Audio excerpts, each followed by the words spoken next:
Well, good morning, beloveds. I'm glad that I'm here. I'm glad that you are here. I'm here to express the glory of God. So we'll start off with a couple of statements. On this day of your life, dear friend, God wants you to know that your prayer has already been heard. The larger part of you that is eternally connected with the larger part of everything, which we call God, has already been processing your order for a while now.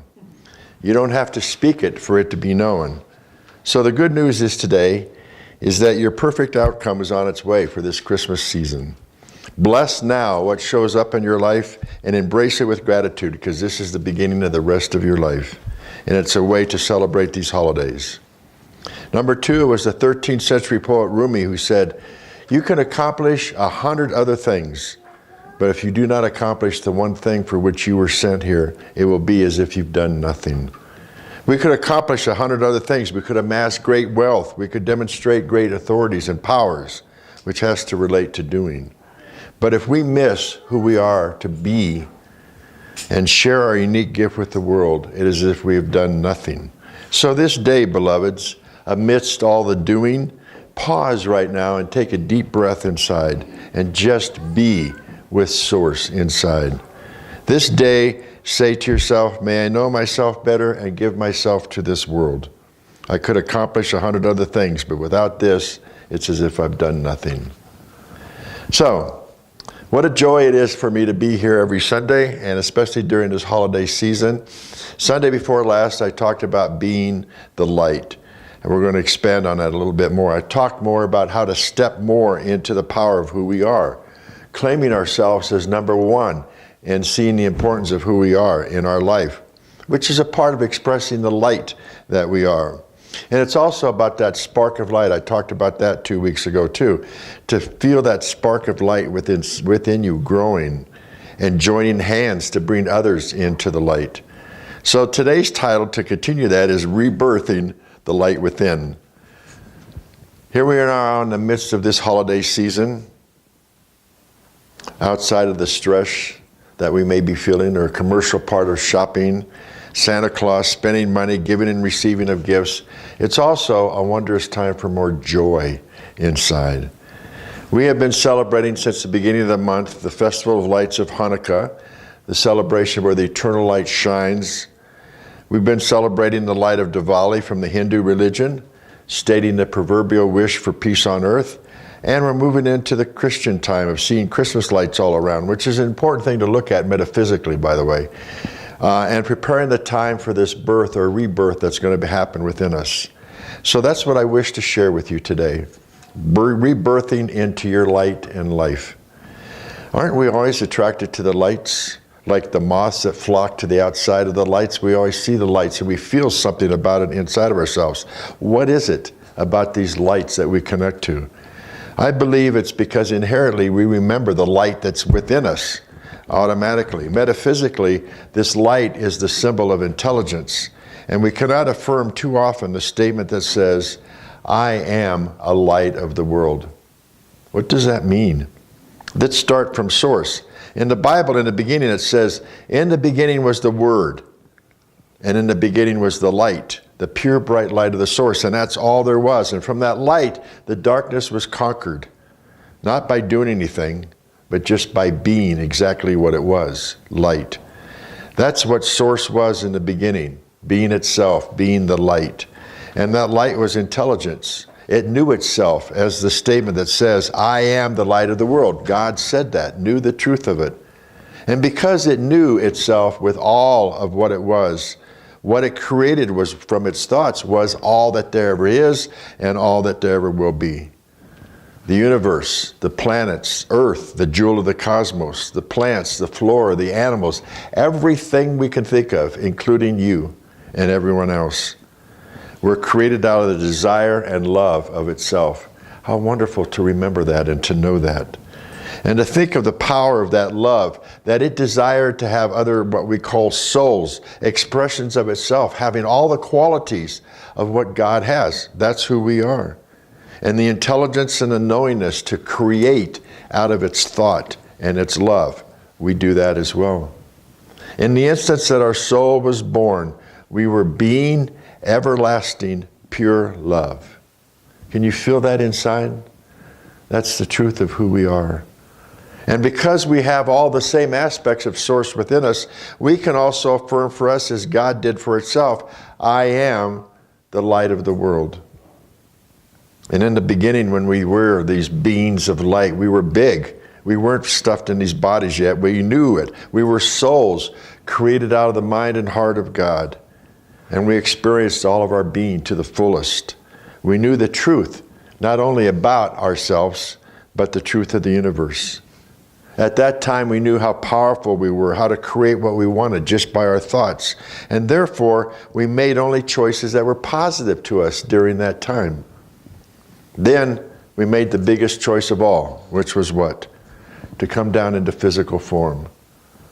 And we were excited because we thought, wow, we want to come in and do that. We want to experience all that we can from deep divine love and the experiences that we would have in this body. So we stuffed our non-physical form into this little body to learn how to use our senses, to have our experiences, to be the creator of our lives even more, just as our own creator was. And what a miracle this form is that we're in, that we can actually walk and talk and have thoughts in our brain and be able to say words at the same time, to experience all of our five senses, to have feelings that we feel in our body, all the magnificent things. Do we actually take time to see what a wonderful instrument God created that lives within us in this physical body, and to acknowledge it? So when we came here, we had lots of joy. Remember that as children? We expressed our emotions in the moment, how we felt. We enjoyed the attention that we received from others. We were totally in these bodies as children, and we were alive because we wanted to experience as much as we could in relationship to everything. As children, we remembered our connection to God, our Creator, our Source, before it started to disappear. So we came here with love being our core energy. We came here to learn about relationships with everything around us, the people and everything that we had. What is our relationship to this and to that? And we came here to experience all of ourselves, not just a little bit, but all. And that's a good question for us to look at now. How much of you are you allowing yourself to express in the world? A little bit or more? For a while, we remembered who we were, that we came from Source, and we knew inside of ourselves that universal truth, which is God in man, as man, is man. What a powerful statement to remember that. That God, the universal truth, which is God in man, as man, is man. The oneness of who we are. We believed in ourselves as children. We allowed our imagination to flourish. We shined during that time as the light that we are because of the divine intelligence that shines through us. And it was a great time to really live and be. And then because of circumstances, we started to forget our truth. We became blind to ourselves and our power and our source. We formed judgments about ourselves, and we started to believe other people's lies about ourselves as truth. We took on others' beliefs that people said, it's not okay to cry. It's not safe to share your feelings. Time to stop daydreaming and living in the clouds. Time to stay grounded and work hard for what you want. Maybe you heard statements like, you're not good enough, you're homely, not beautiful, you can't do that right. You can't sing, you're wrong for being who you are. That's what it was all about. We were told we were wrong for being who we were. And we have taken that with us all these years.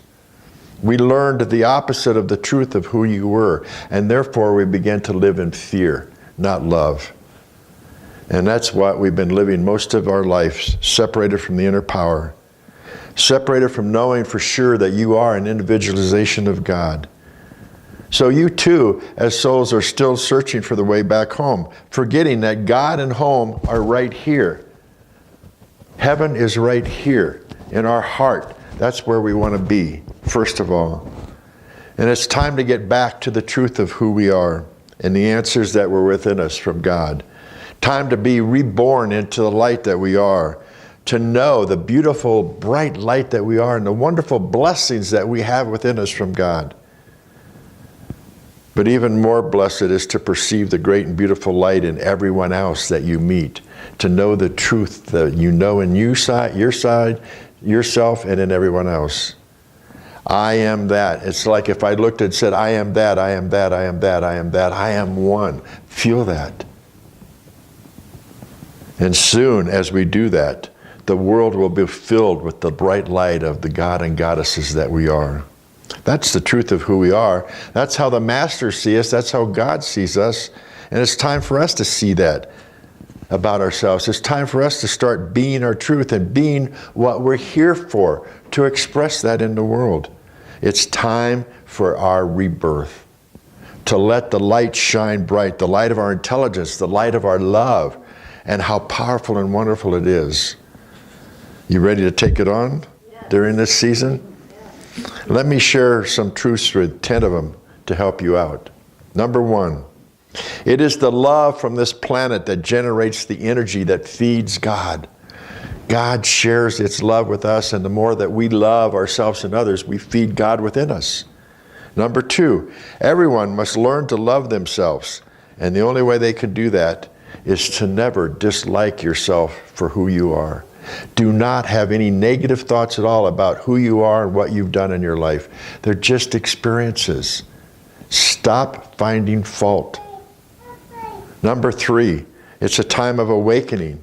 It's a time to understand that within the self, every one of you holds the key for bringing this planet Earth to its fulfillment. Every one of you. Number 4, what will come to be understood are the power and the thought and the energy of love, just as our Creator is that. That's what we're really moving into. Total unconditional love. Number 5, it's time to behave only in a manner in which you can love yourself for. That's a wonderful statement too, to just every moment of the day, I am doing things that I love myself for. I'm expressing more of myself that I love myself for. However you can do it. Behave only in a manner in which you would wish another person to do for you. Do no action, thought, or thing that you in your own soul and consciousness cannot help self-respect for. When that begins, all will change automatically. Number 6, time to know that you're not as inadequate as you would like to believe. You have now begun a new time in your land and universe. It's a time for you to remove this cord that you may still have that attaches you to the past. Everything that's happened is over with. Cut it, let it go, and let it go to doubt. Give up doubt and move forward. Number 7, it's time to understand that you must not beat yourself up when you make a mistake. It's not a sin. It's not bad. It's only off the mark. So you get connected to the mark a little bit better. Don't judge yourself. Release the negative thoughts. Move beyond it and remove and peel off that shell and let some more light of yourself shine through. Just like that. Humankind, number 8. Humankind was not created for suffering. We were not created for disease or destruction. Humankind was created for the joy and glory of the Creator, which in truth is humankind. That's what we're here for. Just the joy and the love of the Creator. Number 9, permit your soul to show you the way because it knows the way. It's the connection to Source inside. Pay attention to that within. And number 10, what is past is past. And what is coming in the future does not make a difference at this moment. In this moment and this celebration for the Christmas time and the holidays, be in the moment as much as you can and know that it makes a difference because each moment is a rebirth. It happened, it's gone, it's time for another one. So this is the moment for your rebirth, beloveds. It's the moment for your light to come forth and to shine. The world is waiting for you. The world needs you now for you to be all that you can be. So take every moment the rest of this month to remember your truth, to be continually reborn inside into the light and love of you are. So turn to your neighbor for a moment, to somebody, and say, peace be to you. Got it? Here's the Hindu prayer of peace since we've been celebrating Oh God, lead us from the unreal to the real. O God, lead us from the darkness to the light. O God, lead us from death to immortality. Shanti, Shanti, Shanti unto all, which means peace. Namaste. Any